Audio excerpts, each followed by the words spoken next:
The world of the internet. It can get a bit much sometimes. I don't die. Pretty much, yeah. Welcome to Move Over Mother Teresa. What is my purpose? What am I gonna contribute to the world? Interviews with creators who Show the world give vulnerability and masculinity. Encourage consciousness. Can I swear? It's episode 3, you know how it goes already. This is Move Over Mother Teresa. My name is Mira Kumar, and today my two co-hosts and I, Tom Cledwin and Fee McKenzie, are kind of third wheeling at the round table. We're joined by artistic duo Adeche Atelier, who are using their social media to correct the history books and rewrite the colonial narrative that African folklore and culture is evil. And they're doing it through paintings. Have you ever wondered what happens after we leave this world? What's on the other side? The question is not only why humans kill, but how we choose to live with death. And what death means across different cultures.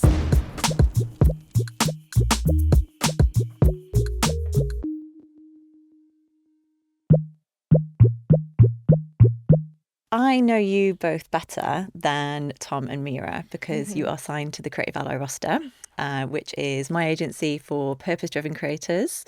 So how would you best describe what you do on social? I would say we are a creative couple who are fine artists, educators and storytellers, all around the subject of African mythology, folklore and culture. Yeah, and we, do everything to amplify the message of, the culture, the heritage, traditions and stories that are often underrepresented, but need that global space to be heard. It's these novel stories that, so many people don't get to learn about, and they really should. Yeah. Have you considered that your page is just kind of rage bait for other couples who realise that they don't have such a lovely... I watched your videos and I looked at my partner who isn't super into going to galleries or painting. And I was like, why can't we be more like this? Have you considered it a little funny? Like that? Whenever we post any coupley content, there's always girlfriends atting their boyfriends. Yeah. And then it's me. They're like, oh, I looked at my boyfriend inside. Exactly that comment. I'm like, oh. But you know what? I'm glad to do that. I'm glad to raise the bar. But yeah, I'm thank you for your service. ask for more. I do notice Mira tagging a lot of different men. I wonder how many boyfriends you have. And what about your practice, guys? How do you show that on social? Yeah, so that's probably one of our core pillars of, content as well. It's just to make sure that, one, people get to see a lot more Black art because you don't really get to see it as often, and especially when we were growing up, representation wasn't there. So it's important to be able to see us represented in art, in the art world, represented as deities, as heroes and powerful figures, and all of that. So it's really important that we show up on our feed, with this art, so many people can be inspired by it and be able to see more Black art. That's the goal. Yeah. And because we paint together as well, which is kind of unique. So we like to show that process from start to finish, because it's really cool to see it from blank canvas to the finished product and 4 hands on it, which is crazy. Yeah. And you both trained architects, right? Yeah. Yes. With a love for art and painting. Yeah. Yeah. And where did you guys meet? So we met at an art exhibition at uni. So it was my first year, your second year. Yeah. And we were both exhibiting our artwork in this gallery, and that's where we first met. And then we realised that we studied the same course and we were at the same uni, which is Uni of Manchester. And then we just had so much in common. Tell us a little bit about the process of painting together, because that in itself is really unique. Yeah, so how it started. because all our paintings are inspired in some way by African folklore mythology, we do a lot of reading, and when we find something that's really interesting, we're like, oh my god, we have to paint this. So often we will just take some reference pictures of ourselves, because it's really hard to find exactly what you want online, especially of African or Black people. So we'll take references and then we'll do some sketches, and then we'll just start sketching on the canvas, and then from there it's kind of we say it's a dance, because we just go with the flow, and just see how the painting turns out. Sometimes we just start from scratch if we don't like it as well. We're just oh, it's not working, so we paint over it and start again. And literally at the same time, Yeah. or do one after the other? At the exact same time. Yeah, at the same time, The way it started was, I think we did a sip and paint sort of session at home, and at the end of it there was this one canvas that was left, and yeah, we just both decided that we were going to paint on this one together, because obviously we're separate artists, different strengths and weaknesses, but we just thought, let's create this one together. And the process was so fun and so amazing and so freeing, that we then decided, you know what, let's do that again, because there's something there. And then we started creating these pieces, and then slowly it changed from sort of like us having these strengths and weaknesses that we were working with to us creating this unique methodology of working together. And now it's just like that's the other side of my brain just working, and I don't have to think about it, I don't have to question it, I don't have to second guess it. I'm like, you know, I'm doing something here, she's doing something here, it'll work out. You don't have to worry about it. And that's what's beautiful about it. And that's why we enjoy the process. That's so romantic. It is so romantic. Yeah. Meanwhile, I'm helicopter parenting my boyfriend as he mops the floor. I need to take a leaf out of your book. When did you start? So you were doing that in your spare time whilst you were architects. When did you make the transition to posting on social media, taking it more seriously? We started posting on socials like 5 years ago, kind of like as soon as we started, because that's when TikTok was like becoming a thing. So we were just posting just for fun, really, and just to like as a way to document like what we were doing as well. Yeah, and just show I guess, you know, when you create art, there's only so many ways to like show it to the world, and we weren't in galleries back then, so it's like just post it on social media and see what happens. At first we just sort of just started just with posting the pictures and all of that, and then eventually we then went to showing the process behind it. And then eventually we started overlaying like a voiceover, teaching people about the figures, the mythology, the history behind it. And that's when things really started going well. Like it just went viral, because I think it's the layers of the process of us both painting together, and then the learning things that you probably never learned before. It was like both visually and like mentally stimulating. So I think that's why it worked really well. Yeah. Can you, for a lot of people who aren't from certain demographics, they might find it difficult to understand why what you do and why what you're painting and the education behind it is so important for diasporic communities. And I'm curious if you can talk a little bit about the importance of that and the gap that you're filling. Yeah, so like the subject of like African mythology and folklore as a whole is very like heavily misrepresented and demonized as well. So like growing up, we were both big fans of mythology, like, you know, Greek, Norse mythology, but we didn't really know any from our own culture, because I'm from Ghana and he's from Nigeria. And as diaspora, if like you mention anything to do with like mythology or African spirituality or folklore, it's like instantly like, oh, that's evil, that's not good, you shouldn't learn about it. So we took it upon ourselves to actually research it, and we actually found out like not only is it very similar to like, you know, the West and stuff, but it's really not evil. It's just kind of like a way to learn how like our ancestors thought of the world, how they saw the world and all that. So why is it sort of perceived as evil? Where does that come from? Colonialism.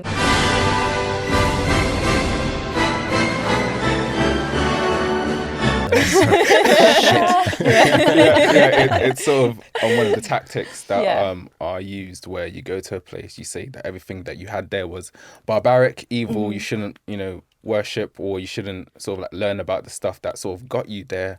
All of the, I guess, all the ancestral knowledge. If you stop people from understanding that or believing in it or seeing the value in it, you then present everything that you have as, you know, it's the savior, it's the way to go, it's the only right thing to do. And then so what happens is that they then start being reliant on the new knowledge rather than what they already knew, and you're always playing catch up because it's not originally yours. So that's just part of the tactics that sort of like came with colonialism and all of that. So it's unlearning that and then seeing the parts where even the knowledge that has, you know, survived, how it's been changed due to colonialism and, you know, the impact that actually has. Because honestly, thinking that the highest form of power doesn't represent you, doesn't look like you, doesn't have the same, you know, understanding or cultural background as you, that does something to people. And, you know, we're just taking that time to, you know, unpick and unlearn some of the, you know, the disinformation that's out there.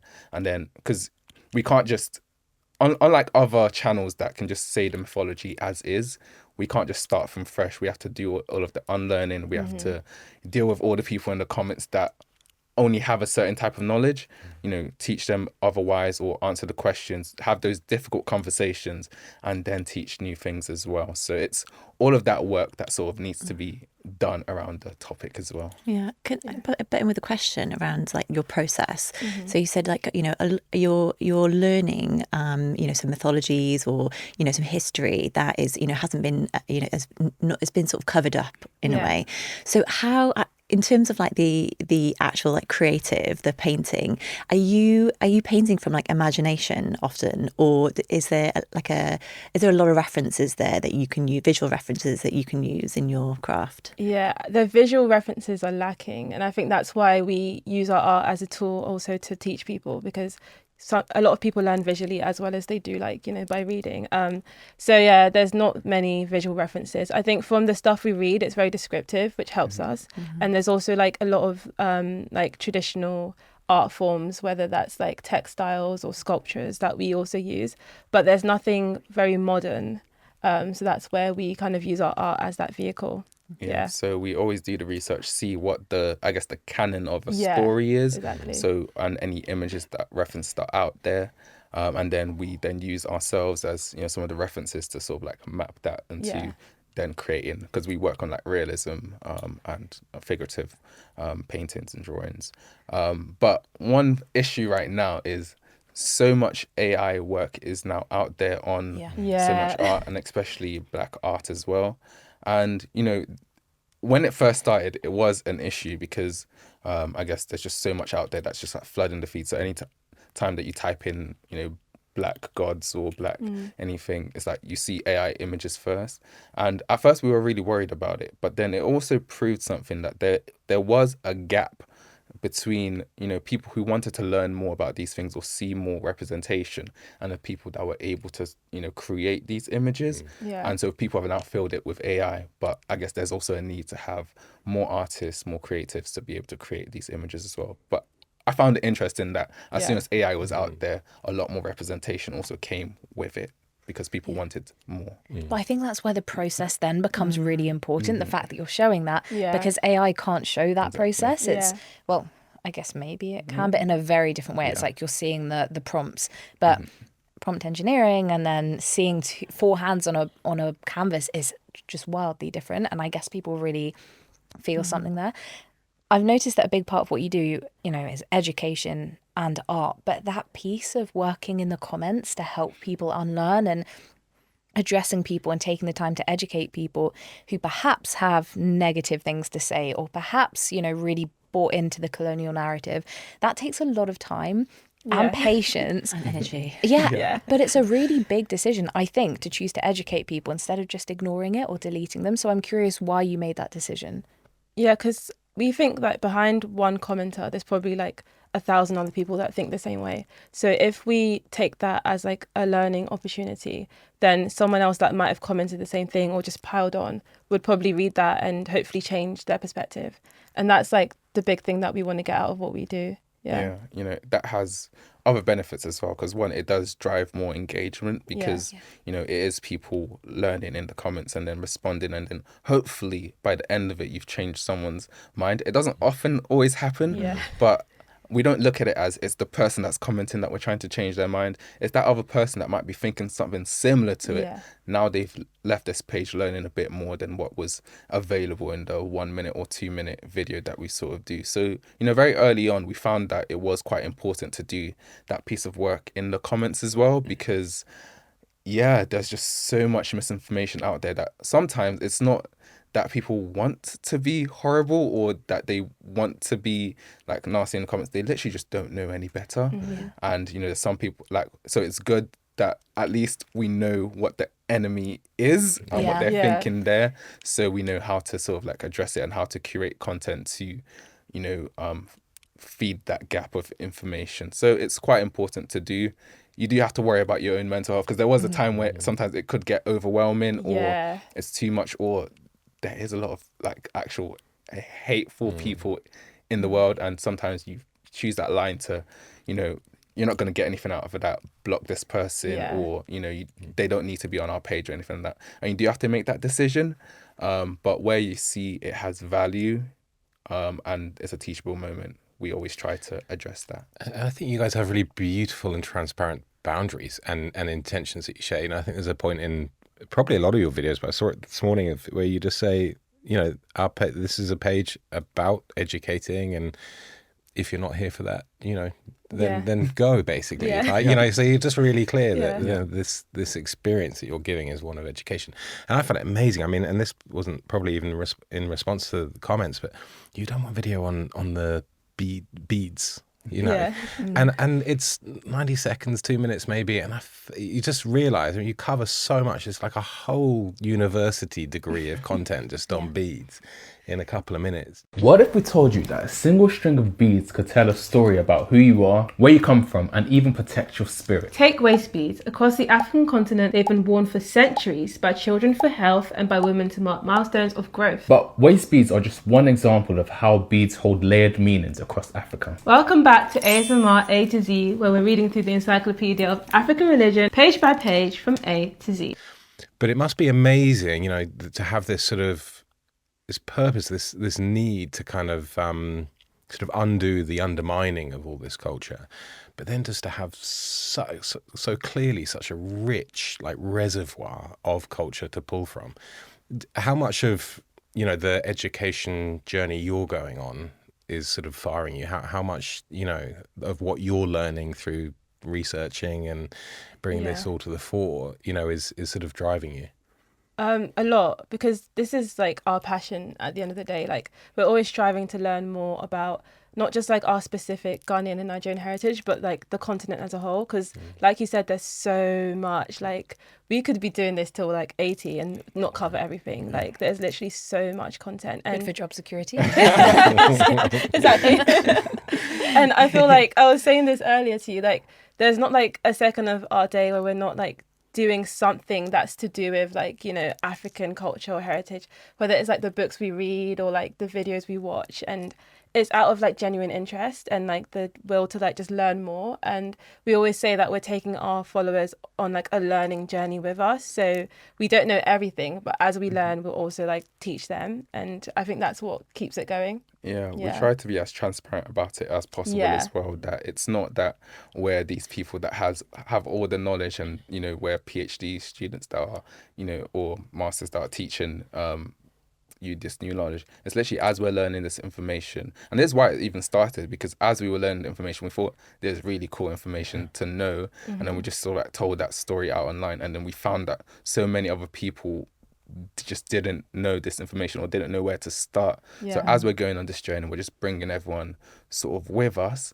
and it's just amazing to know how many people's lives have been changed just by learning a bit more information about the culture, their heritage, their identity, or just being able to feel proud about, you know, the knowledge or the ancestral knowledge or the spirituality or the religions or the mythology that they get to learn, in the same way that it's been packaged for other cultures but hasn't been done for so many African cultures as in the same level, because the only packaging that a lot of African cultures have gotten has been a really negative, you know, or you know, undermined through colonialism or, you know, those packages. So being able to learn it in a mainstream way that can inspire and make you want to learn more, so many people's lives have been changed by that, and that's it's transformed our mission, I guess. I love what you do. I remember being on a call with you the first time, and honestly I had tears in my eyes because I just saw like the value in what you're doing just so much. I'm getting a bit teary now, actually. When you bring people on the journey, you're showing them the references that you're using. So I love the fact at the moment you're doing a series around, it's like the A to Z of mythology, right? And then you also showcase like all the books that you've read, and you've kind of got your own kind of book, bookshop basically on your website, which is like amazing. How many books do you think you've read in this process? I've seen the scrolls. So I've scrolled a lot on this website. It is probably over 100. Definitely over 100. Wow. Yeah. And that's just the ones that we've been able to put on our shop in terms of the ones like that the have been, physical books. you know, there's a lot of articles that we also read, lots of theses that we have to read through as well, and then some other books that we just like find on like when we're I out. literally never thought I'd have to read another research paper after uni, and here we are, like doing it for joy. Do you know why I think it's so powerful though? Is because a lot, like you were saying, a lot of people who are in the diaspora, I know I'm not African, but like for my own heritage, you don't know where to look, and sometimes you don't know, you don't have the time to look, and yet you constantly live with this feeling of, well, what? Like I don't know anything. I would love to know something. And my sister, who's 2 years older than me, she would read Greek mythology to me all the time as a kid, and then as we got older, my grandma had the Bhagavad Gita in our like little home temple, and so you know, it was in English, there were pictures, and I would read that, and you get this thirst for it, but other than that I didn't really know where to look. And so I even feel this sense of like, I feel this sense of pride for you guys that you get to read about it and get to know your culture more and feel this connection, because otherwise you feel a little bit like an island lost in this. When I think of our ancestors, I think of like this big line of people, almost like a column, and I feel a little bit floating in it because you don't know. And so I actually feel a sense of jealousy that you're bringing it to a community of people who finally get to feel a little bit like, oh, I know my home, I know where I came from. It makes a huge difference knowing. Also because it then, I don't think people realize the significance of meeting someone else who is Indian and being able to talk about it rather than them bringing it up and me feeling like, oh, I don't know. It's embarrassing, and it makes you feel small, and it makes you feel, I know people say it a lot, but like not whatever enough. And I still feel that, and I genuinely avoid conversations sometimes with brown people because I'm like, I don't know, and you're going to say something and I don't know it, and I feel deprived of that knowledge, and I feel resentful about it, and then I feel guilty because I haven't taken the time to learn and I don't know where to look. So the work that you're doing is not just for you and the audience you have, but think of the generations to come who are going to learn from their parents, who found this couple on social media, who taught them about this incredible story. I just think the impact that you're having on people is so vast, more than you probably realize. Yeah, especially with you know, the immigrants as well, who, you know, maybe they can't visually see their culture, you know, and maybe the stories that their parents tell, you know, they don't come with like the visual aspect as well. So being able to kind of see it and it being like a living, breathing thing in a way is just so important. I think accessibility is like a big thing when it comes to like, you know, our cultures, because number one, it's really hard to find in like a Western environment so many sources on like our mythology, our folklore, our religions, and also when we do find them, they're really expensive. Like we bought a book for £400, which is crazy for like a single book just on like the different aspects of like African religion and spirituality, and the research papers, we have to subscribe to so many different like things just to be able to access them. So it is really hard. Like honestly, don't feel bad because other people are literally the same as you. It's so hard to find these things. And like even on that topic, recently we met like a academic researcher studying these topics in terms of like African, you know, religions and histories, like at Cambridge and everything. And I think we had this discussion with him, and it was about he said that it's really unfortunate because with all the work that they do in terms of like doing like thesis, like they have to put it behind this sort of like paywall and sort of like do it at a level where only other like PhD sort of like level people can read, understand, disseminate, because that's the world that sort of thing is in. And if he was to disseminate it to, you know, other people, he wouldn't be seen as I'm not sure what the word is, but it wouldn't be playing the same game, or he wouldn't be taken seriously. Yeah, it wouldn't be taken seriously in the field. And we were like, that's really unfortunate because now you have all this knowledge and you can't share it or take other people with you. And you know, that's why it's so important, the work that we think we're doing. It's that it's making it accessible to everyone, so that you know, yeah, sure, we're doing all this work finding it out and we find it so interesting, but the great part is taking everyone else on that journey with us, because otherwise it's so hard for them to find that information. You know, as Adwoa said, accessibility is probably one of the biggest blockers to this thing, because we're not going to find it in the education system. You know, in schools we learn so much about other we did learn about other religions, other cultures, but we never once touched the African continent. And that's so unfortunate, because growing up, you then think that, you know, especially like in philosophy and religion, that people on the continent didn't have rational thought to be able to bring to the forefront to the discussions that can sort of like aid us in moral decisions, aid us in, I guess, the challenges that we're facing. Because that's what, you know, history is, that's what philosophy is.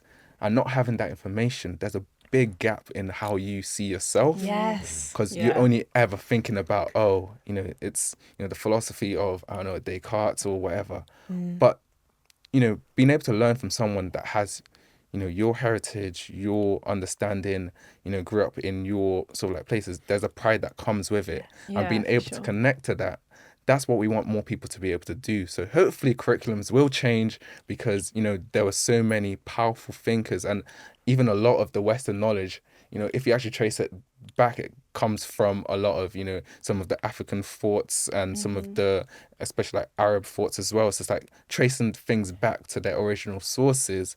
Then we get to add to what the global narrative of what knowledge looks like. And that's what we sort of want to happen. Hey Mira, we're dedicating our ad slot to the incredible Pansy Foundation, supporting Congolese survivors of sexual violence with medical care, trauma counselling, legal advocacy, and community programs to help rebuild futures. Thank you. We had an interesting chat amongst ourselves last week in preparation for this around the use of the term niche, because you describe what you guys do as niche. Yes. And we all questioned that. So why do you refer to what you do as niche? And if you were to be able to play devil's advocate on yourself, what argument would you put forward for it not being niche? Well, I would say we're niche because it's like we're focusing on, you know, a specific, you know, theme and subject that isn't really in the mainstream. Even niche down to like the process of how we, you know, paint and, you know, create our art, and how we also educate people. You know, there's like both of us like teaching our audience on the camera. So I'd say that's kind of how it's niche. It's like African mythology, folklore, spirituality. Yeah, I think it's because we've sort of like picked a corner of the internet or a corner of thought to sort of spearhead and then bring that to the global masses. The reason why we say it's niche is because, especially when we started, there was just not enough interest in it. And, you know, even finding the information, it was so hard. And when we were bringing it out, like, we thought no one was interested at first because no one was finding our content. We were creating a lot out there. No one was interested at the time. So we're like, you know what, should we branch out? We thought it was too niche. Yeah, we thought like, should we just do mythology in general? Because like, obviously we were interested in mythology anyway. So we're like, oh, should we just like branch out and just like do mythology? Maybe we'll sell more paintings or we'll reach more people. But then we thought, you know, the reason, our why was really important here because it's about reaching those people that need to learn about, you know, our cultures. It was about the why was us and a younger version of us being able to sort of like see this and learn a bit more. So that's the reason why we decided to actually just stay true to what we were doing. And eventually it obviously pays off because now everyone's sort of able to, you know, to see it and learn about it. And it's not just people in a niche that are learning about the niche, it's everyone that's now able to see it and learn more and have holistic knowledge. So playing that devil's advocate of why it shouldn't be niche is because I guess it's for everyone. And the way we consume the internet these days is that, you know, you see information and you're like, oh, that's interesting. And you just like store it in your head. So it doesn't necessarily have to be something that you know you're looking for, but having that knowledge is really important to make you as holistic as possible, which is a great thing about the internet. Sometimes it can be too much because we're on our phones a bit too much. But that bit of micro learning, there is something great about it because sometimes you do learn things that you never thought that you would learn. And you get to connect with people in ways that you never thought you would. Because now, if you're in conversation with someone else and you've learned this piece of information that might relate to their culture in a way, you get to have this slightly deeper conversation just because you've learned all of this other stuff. So that's why we think it's not as niche. It's niche what we're doing, but it's global in terms of the people that can reach it. There's this ethos that I see, which is this knowledge is now to be shared, and that's what you're doing, and I love that. And you guys are prolific now on socials. Like you have go on, tell us about your followings on your different platforms. Go on, Do a humble brag. Yeah, please. Okay. So on Instagram we have like just over 330,000 followers. Yeah. And on TikTok like 250. 250,000. Yeah. On YouTube, which is YouTube. new for us because we've just been posting shorts in there. I think we've almost got 10K subscribers on it. Yeah, And which is crazy yeah, because we it's just crazy 'cause started we it. really want to Yeah. start doing more stuff on there. What else is there? And then on our podcast, when we were consistent, Yeah. we had 5,000 monthly listeners. Yeah. Which that's was growing. yeah. 5,000 more than us at the moment. That's about to change. Okay, so this like niche interest that you've been talking about, obviously it's got this like huge following now, and growing so quickly because I see it every time I like look at your channels now that it's like growing immensely. Do you think that, why do you think that is? Is it a mindset shift? Is it people being, in search of, their heritage and the stories that, their parents or ancestors told? Is it social, becoming more kind of SEO friendly? Why do you think this kind of this? Tell me the reasons why you think people are really tapping into your content. I think people just want to learn more about, like, number one, their own culture and heritage, and also other people's as well, especially like diaspora, like, because we didn't get the opportunity to learn about it growing up, and as adults we kind of have the free will now to learn about anything. I think people really just want to learn about where they're from and their heritage and why things are done a certain way and what things mean. So I think that's why. Yeah, and I think to add to that, I think our forms of learning aren't just through what the education system has taught us now. Because before, whatever's in your textbook is sort of what you've learned, but now we're learning that even the things that are curated into education system, that were done for a reason, the curriculum has a reason, the way history is presented is done in a way to show things in a certain light, and it's knowing that there's another side of the story always.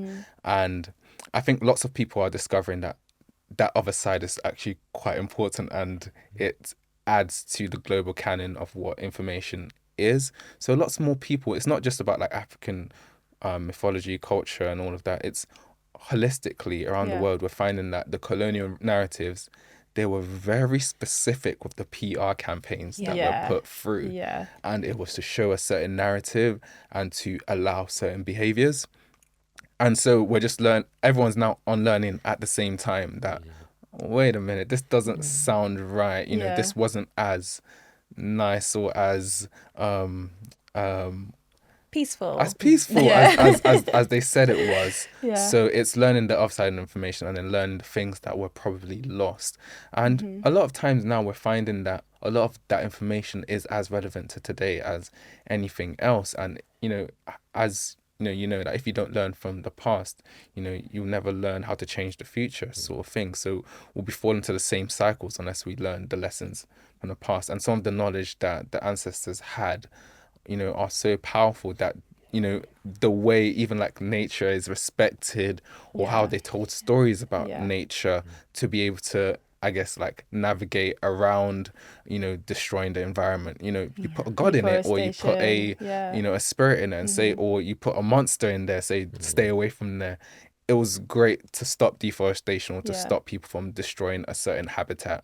So having those stories and sort of like seeing why things were done, it's important for our today. And I think people are learning that and are taking it on board. And that's why there's this drive to find out so much more information of what came before. Because a lot of people, before, I would say, the last 10, 20 years, people thought, African history started with colonialism. Because that's all you learn in school. We're learning history, we're learning African history, you're learning slavery. And that's all you ever know. And being able to learn more about that, people were really wanting to know that knowledge, because unless that's all, Black History Month, before all it ever was learning about, slavery. But now there's so much more information, and that empowers people. And it also allows other cultures to see us as more than just, people that have survived from slavery. It's to see the power before that. And I think that's why people are really connecting with the content. And also, I think when you learn more about somebody else's culture, you kind of find similarities in your own. Exactly. Yeah. For example, putting, assigning gods or spirits to certain things. I remember as a kid, there were things my grandma wouldn't let us do. Like, you don't really put books on the ground, or you don't stand on a book. And then Wicked came out, the first movie, and the guy in it, played by Jonathan Bailey, who is super hot, but unforgivably, he was dancing and he stands on a lot of books. When you can slough it off as I do, nothing matters. And the Asian community online, the Indian community online, well, how dare you? And I think it was really fun because it brought like humor into the world, like united all of us. And I think there were other cultures too, like, yeah, we would never stand on this is outrageous. And so it really does add to your life in so many ways, like humor, solidarity between cultures, respect for the environment, understanding morally how you might act or how you might treat other people, and so on. So that's really interesting to hear that there's similarities there. And so tell us a little bit about the impact of your work on your followers, on the people that discover your channels. Like what has been the feedback, or maybe some of the comments or stories that they've shared with you? I think one of the most powerful moments was in our exhibition. So we had a solo exhibition a few years ago, and one of the most powerful moments was, I think we saw a mum come in with her little daughter, and she came in and she went to, so we had this image up of black fairies called Aziza. It's one of our favorite paintings, and she just pointed at the thing, and then she was like, see, look, they are black fairies as well. Because I think they might have been having discussions about, like fairies and maybe representation in one way or another, and maybe she's never seen black, and so many people on social media never thought there was such a thing as like black fairies, but just having that representation is so important to people, and especially growing up as well, to be able to see yourself in this fantastical ways, exactly. Being a bit more whimsical with the culture, being able to have fun with it, exactly. It's being able to see all of that and enjoy your culture as well, a bit more than just the serious elements of it. So that's what that representation does for people. It allows you to connect with culture, connect with yourself, connect with identity as well. And connect with your family as well, which is great. So amazing. Can we just spend a few moments talking about like the business of what you guys are doing? And, it's can be crass to talk about it, but I think I want to talk about it in view of your sort of sustainability and growth moving forward, so you can do more of what you do. You've got a really healthy following. Like how's it going from a job perspective, from a sustainability perspective, and also, what are you looking to explore from like revenue perspectives moving forward? Especially because you're full-time now. And that happened earlier this year and end of so we've been lucky enough to like work with a lot of institutions that help like us sustain, pay rent and bills and stuff like that, but also keep us authentic to like our social media and our message and what we're trying to do. We also do a lot of workshops with different like schools, community groups, institutions, businesses, like creative workshops, which is also really fun.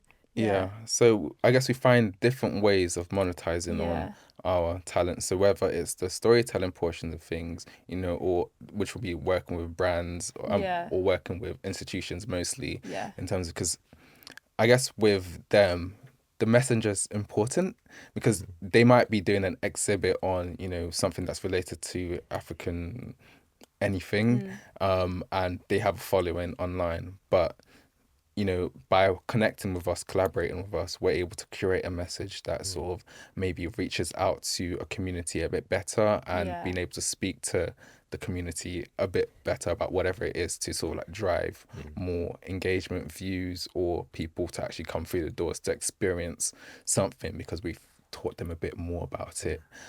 So we work with a lot of institutions on that front. And can you share some of them? Because I think the list is like really, really impressive. So the main one that we've worked with is the National Gallery. Love. So with them we did this amazing collaboration where we created these two paintings that sort of related to some of the works in the gallery that were based on Greek mythology, but we I guess, took some of the key themes from it and then found stories in African mythology that share the same themes, but are reinterpreted. So it's not like us sort of like copying an image and saying, oh yeah, we'll just put like black characters in instead. It's saying that we have similar stories, similar morals or stuff like that, you know, on the continent, learn a bit more about the stories as well and have this representation on it. And that went really well because, you know, now people get to see this amazing painting, you know, related to the gallery, and they, you know, they get to learn a lot more about it. So that was an amazing collaboration. We also did like a masterclass to their members. That was fun. Yeah, we got to actually put the pieces in the gallery for a while as well, which was amazing. Yeah, so our paintings were like on loan to the gallery temporarily, which was crazy. Which was cool. That's so exhibiting artists. That's the gallery. Yeah. And then we did some work with the BBC and the Royal Academy on like Renaissance art and how that would have looked like on the African continent as well during the same time. So we did a painting for them as well, which was really, really cool. Yeah. And we got to paint in the Royal Academy. So we brought our painting in and we were like finishing off in there. Which was crazy. Which is cool. I feel like we're now sort of like setting the standard, saying that we'll always need to paint in the gallery. Yeah, we were like behind like the work of like Michelangelo and stuff, and our painting was just there. We were So we're doing our version of like a tondo. With instead of the Mary and child, we did like something in, you know, African mythology instead, and that seemed similar. Which is amazing. We've worked with who else? Fitzwilliam Museum as well. In Cambridge. Which is amazing. We're working with the Tate. We're working with the Hayward Gallery as well. So we're doing a live painting session at the Tate. So if you're free in November, is it November? Yeah, then come down. You can see us paint live. That'd be amazing. If you need a hand with the painting, you can chip in. Something that I find really interesting with one of these revenue streams is your Patreon. I've been doing a lot of, but I don't have a Patreon, so don't ask me why. But I guess it's kind of my job. Maybe that's it. But I've been like doing a lot of research into Patreon, how it works and what you can offer. And I noticed you do something kind of unusual. I haven't seen any other creators do this, so I did copy and paste it. I'll read it aloud. Every tier gets full access to everything we publish, no locked content. So if people listening or watching don't know how Patreon works, you have multiple tiers of different value amounts. You can pay £1 or £10 or £20 or whatever the creator chooses to charge for their content. And usually the lowest tier, the cheapest tier gets, you know, less content than the next more expensive tier, and so on. You say every tier gets full access to everything we publish, no locked content. Whether you support us at £1 or £7, you're helping us sustain this work, continue our research, and keep ASMR education, which does not stand for open and accessible to all. First of all, maybe what does that stand for? And then explain to me. So it stands for African Spirituality, Mythology and Religion.